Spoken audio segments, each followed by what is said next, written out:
I get this question about spiritual awakening quite often.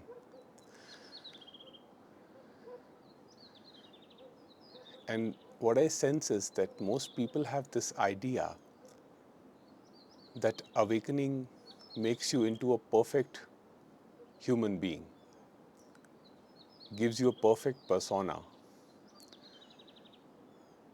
with certain positive attributes. However, my concept is not that. My concept simply is this: awakening is not something personal. In my words, I describe awakening as a crack in the structure of the persona.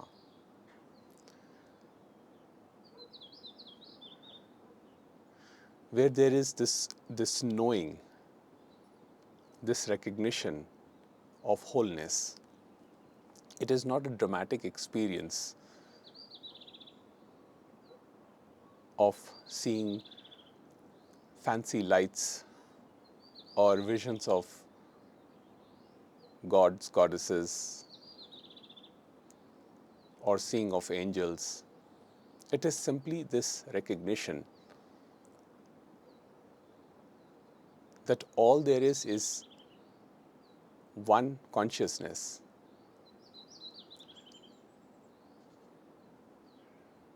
And behind multiplicity is a oneness which powers everything. But what happens mostly is that we misunderstand awakening. We think that it's just going to give the person special attributes.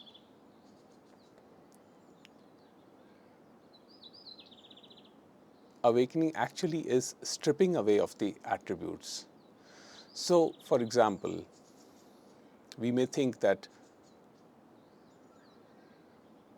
when awakening happens, the person, the mind-body organism somehow becomes calm, composed, or remains free of anger, jealousy, or other emotions.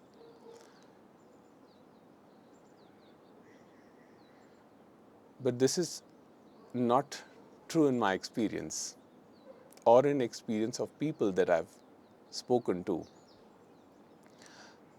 The fundamental human nature remains the same. The only difference is that these emotions like anger, jealousy, resentment, hatred, they do not stick. They do not carry horizontally in time.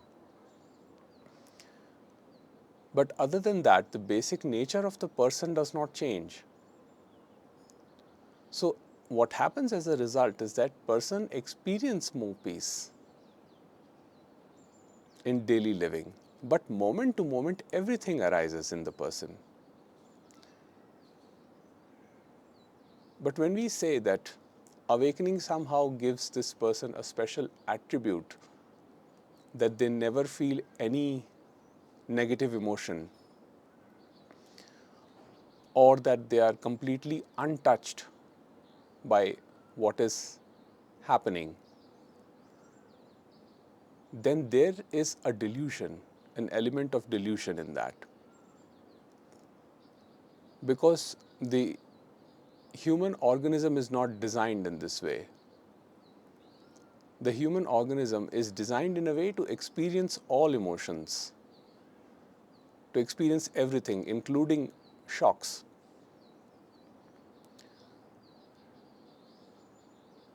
The human organism is a flawed design. So it's not that just because awakening happened, the organism becomes moralistically perfect. Even people who have had this glimpse will falter, will commit mistakes in life, will learn from their mistakes and grow. And this is not done to achieve any goal like higher consciousness or become better in any way. This is done just to have the total experience of life. And in that total experience, peace is their day-to-day priority.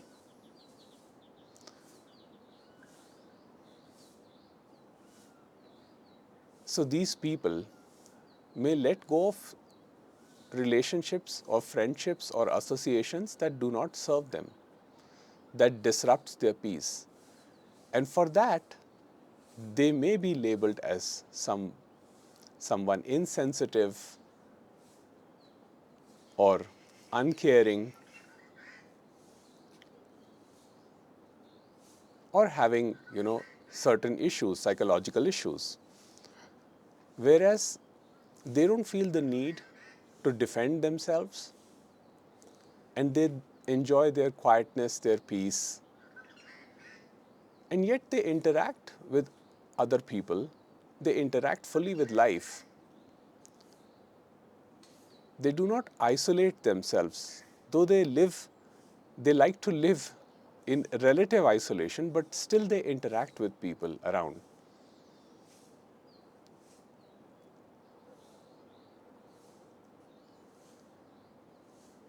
But you see, when I hold this notion that just because I know something, just because I've read the scriptures,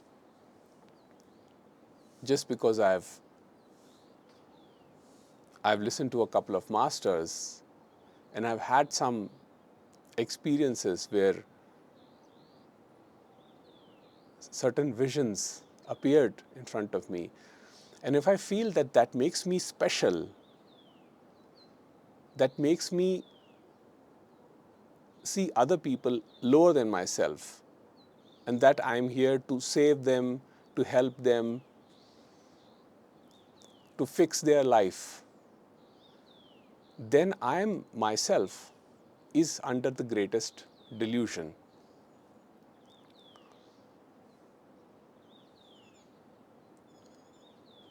And when a person is in that delusion, what they do is they consciously or unconsciously try to control other people by telling them how they should live, what they should do, what they should eat, what should be their preferences, how they can improve their life, how they can become better person. But the thing is, the person, no matter how better it becomes, at the end remains a flawed entity. And moreover, betterment is just an idea in our mind, isn't it? We have been told this is good, this is bad. And this whole business of good and bad, moral and immoral changes from time to time.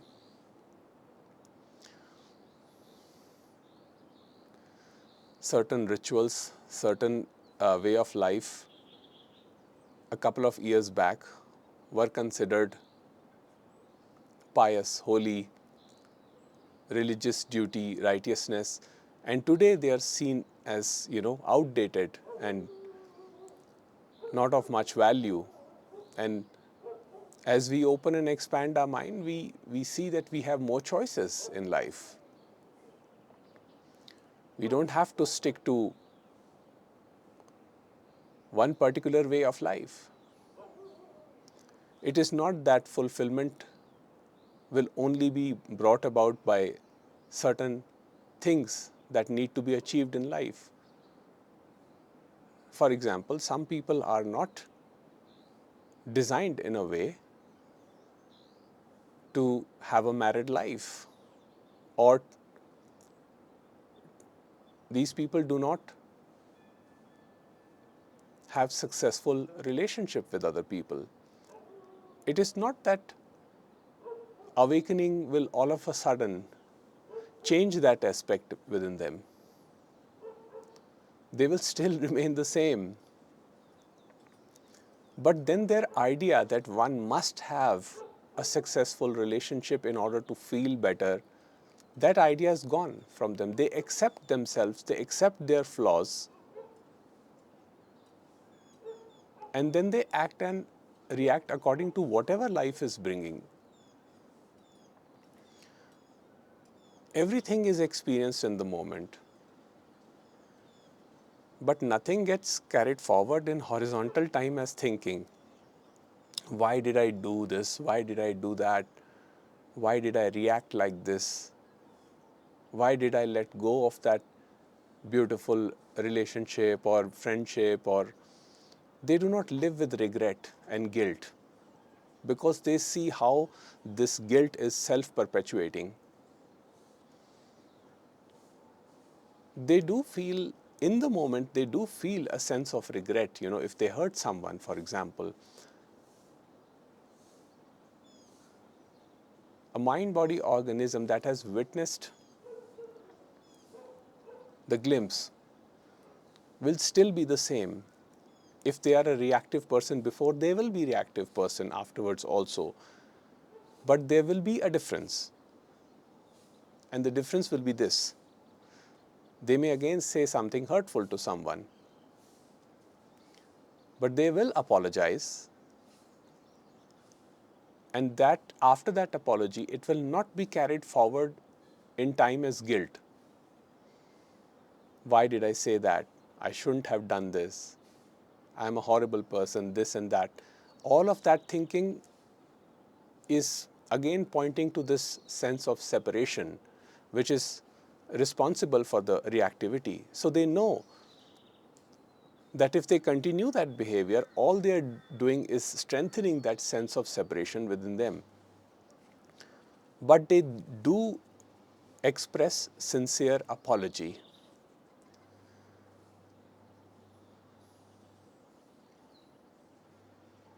Whereas a person who claims that they have studied a lot of scriptures and a lot of spiritual literature and somehow know something more than the others, and therefore they deserve special treatment, such people can be hiding a lot of unconscious shame or unprocessed emotion underneath the conscious surface. So what happens is that they build a facade externally, sometimes by wearing robes. Now, I'm not saying all of them are like that, but some people can be like that. They can create such a strong facade. They can master the oration skills and speak looking into your eyes in such authority, with such authority, that it may seem as if, this person has figured out their life.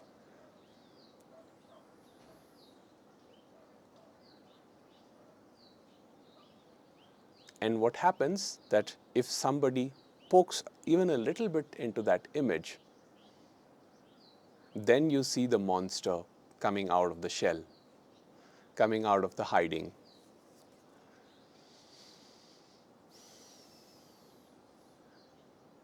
So a reaction proceeds along with the horizontal resentment towards someone, a person, or some other thing.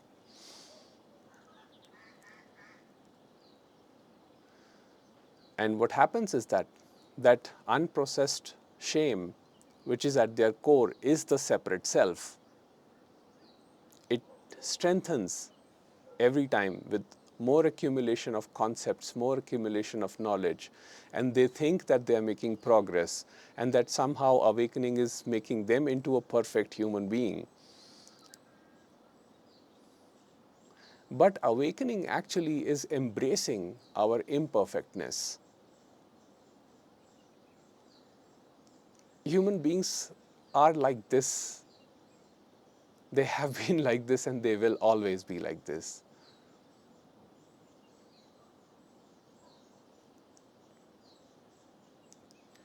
But when we have this idea that a person, that a guru is infallible,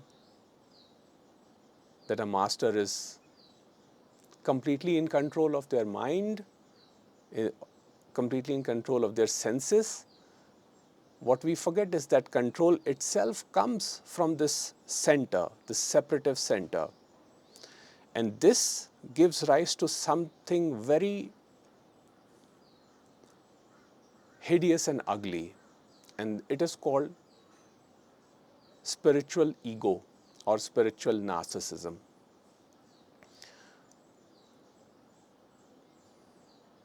Then such mind-body organism not only continue with the bad behavior, but go into the territory of abuse and then justify using spiritual scriptures, religion, misconstruing them, misrepresenting them to justify their own actions. And sometimes we can get so caught up in the persona, in the facade, that we spend years and decades with such people, only to realize in the end that we have been reduced to dust and ashes.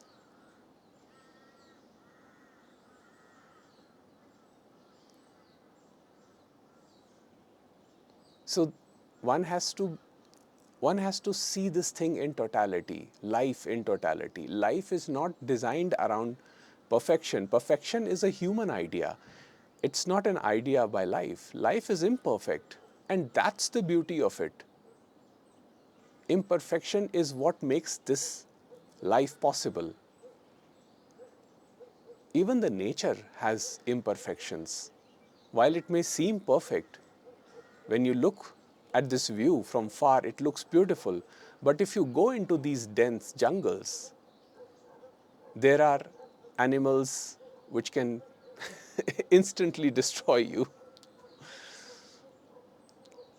There are terrains which are very deadly. It's death.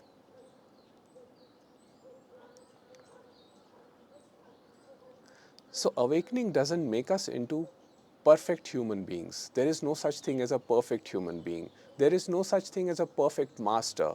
A master is one who has realized their flaws, who are in total understanding that that is how human flows, and that is why they have compassion for other people who have flaws too.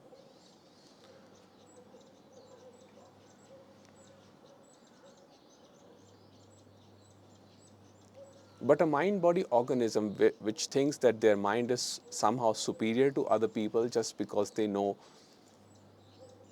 more concepts, such a mind creates havoc. Not just to others but to itself also, because it keeps living in its own delusion of separation. And then there is conformity, subjugation, there are rituals. So awakening is simply being one with nature, being one with life. It is about integrating back into this life and not escaping or running away from life. Ramana Maharishi would say that renunciation is in the mind. Even after spending so much time by himself in Virupaksha cave, where I'm sure he had gone through a lot of self-contemplation, he came back. He came back and set up an ashram where he was imparting knowledge, knowledge of the self, and mostly through silence, not through words. And even in one of the in one of the satsangs, he said that in quietness you all can see your own flaws, and I can also see my own flaws. So even someone like Ramana Maharishi accepted that he too has flaws.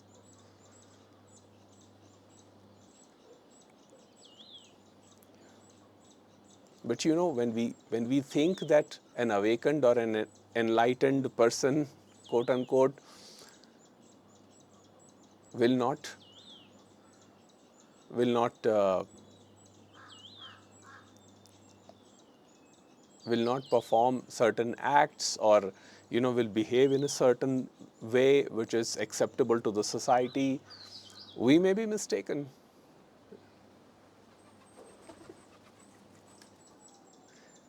even even the person where this realization has happened continues to behave as other people behave.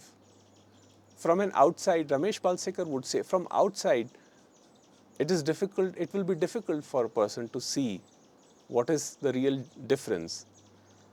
But when you are in their presence and you're talking to them, you will experience a lot of peace because you know that this person does not carry a thinking mind.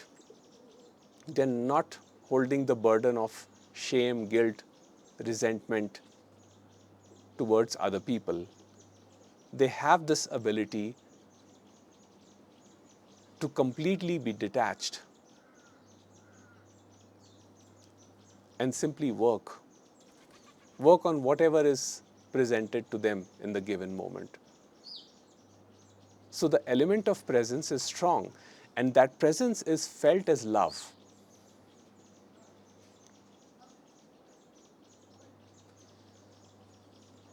But when we think that somehow a perfect spiritual person will be flawless, then we are projecting our own image onto that person. What we want to see in that person, and we are not seeing that person for who they are.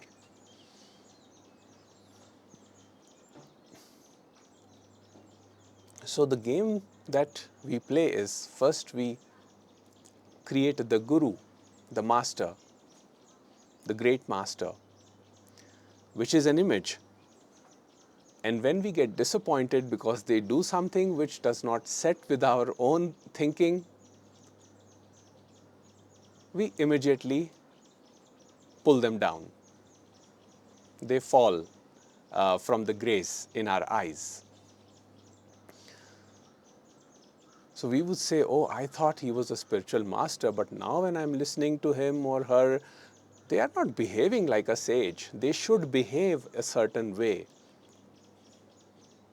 The thing is that that issue is created by the seeker. That assumption was by the seeker, that a guru, a master, a teacher, or anybody who's speaking on this subject should be the way I want. I want them to be. And when that projection gets broken because of life, then we push them down the pedestal.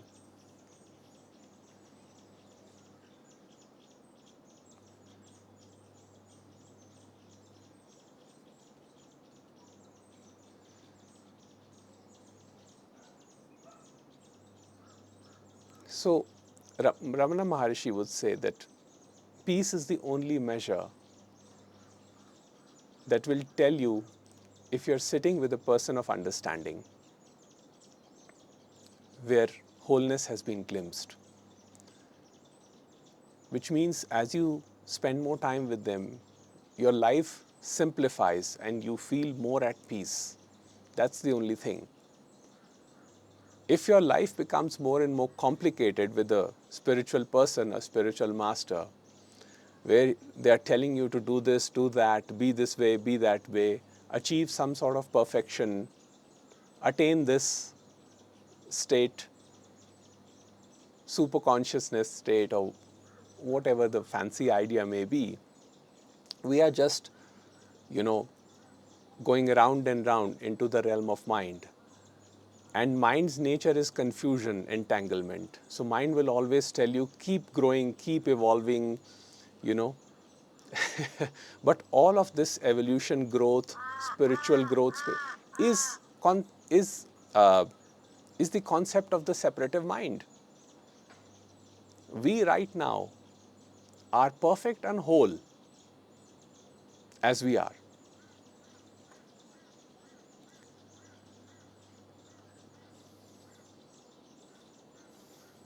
As regarding behaviors where we feel we hurt people, there are some people who are so unconscious that they hurt people, they get repercussions and they learn through those repercussions many times.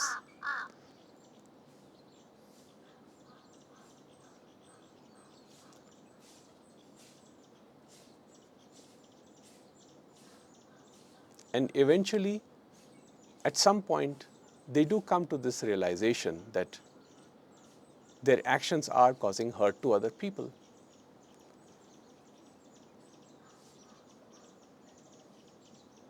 So the change comes from the source. But when a person takes that responsibility to change you because they think that they know more than you, then that is delusion.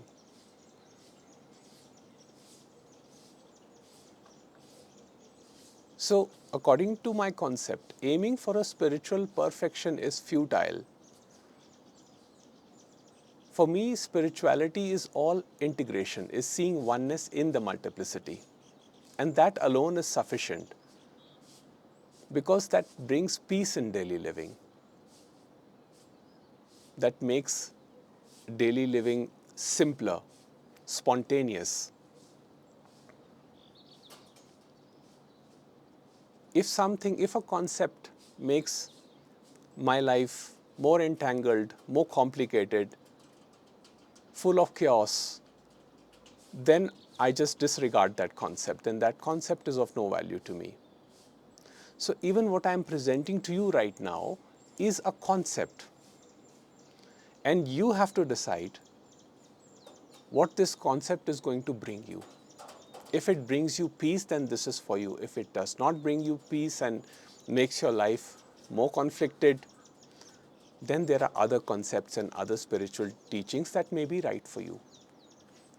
But nobody can tell you what is right or wrong for you,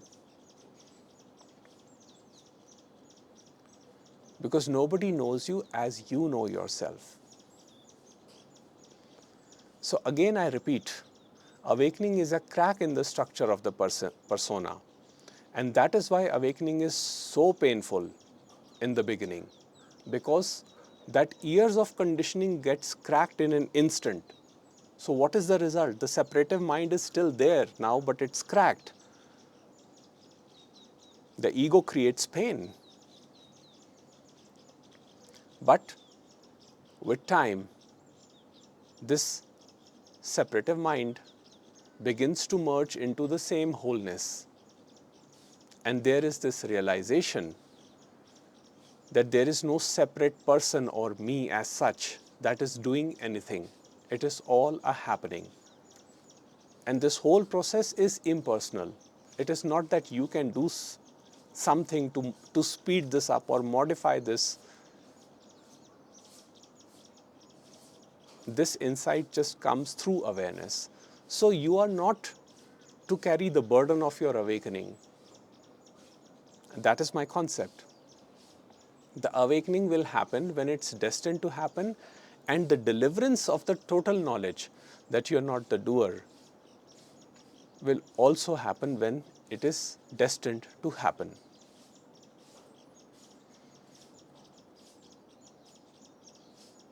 But when we take it upon us that we are responsible and we must do something, do this, do that, and when we put the responsibility on our teacher, that the teacher must do this for me, the teacher must awaken me,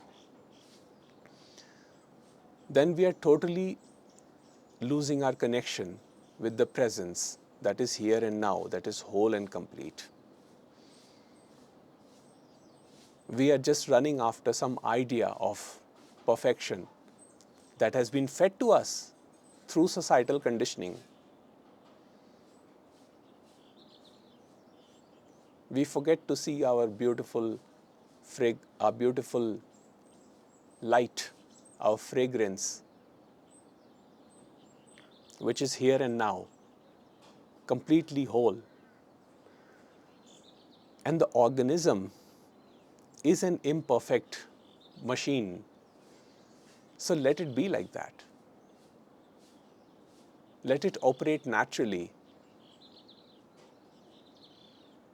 This organism, mind-body organism, is very intelligent and very peaceful by nature. It is only the thinking, the obsessive thinking, the wanting, the desiring, which creates more and more separation, which causes more and more pain. So always there's nothing to be done except to bring yourself here and now. And one can be in perfect peace no matter where they are.